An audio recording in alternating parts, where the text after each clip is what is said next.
Имате ли бомба? Постојат информации во јавноста дека имате бомба од типот на Санадер во Хрватска. Имате ли бомба за крајот на кампањата да и покажете на македонската јавност некои нови документи? Знаете како, до нас во изминатиот период навистина стигна многу документи. Значи во почетокот од различни адреси.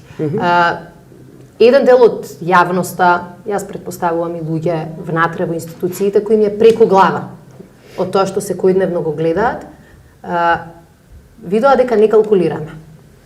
И видоа дека не се плашиме и дека за разлика од медиумите кои што се уште под поголем притисок, може би преку нас може вистината да излезе на виделина.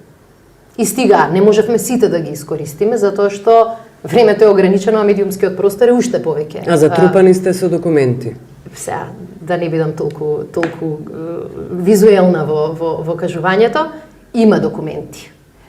Се прашуваме дали треба уште да вадиме. Од јавноста знаете што вика, дури тие што не гласаат за нас. Па знаеме ние дека власта е корумпирана. Убаво е да видиме документи, убаво е да се увериме во тоа, ама не ни кажавте ништо ново, ти не треба да бидеш не знам како информиран да излезеш на улица ќе видиш корупција. Да, прашањето е дали имате нешто ново да ја понудите? Има документи, меѓутоа ние во моментов сме сконцентрирани на она што сакаме да им го понудиме на граѓаните. Мислам дека граѓаните чујат доволно и знаат доволно зошто не треба да гласаат за оваа власт.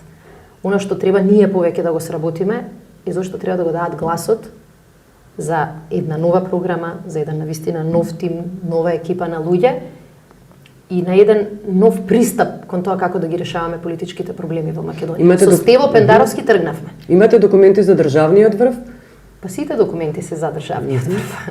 Нема, имаше еден период кога пирамидата на власта беше дека тие најгоре зимаат најмногу, ама пуштаат нешто и за овие доле. Сега мислам дека сите пари завршуваат во главата на рибата. Имате ли бомба? Ние имаме.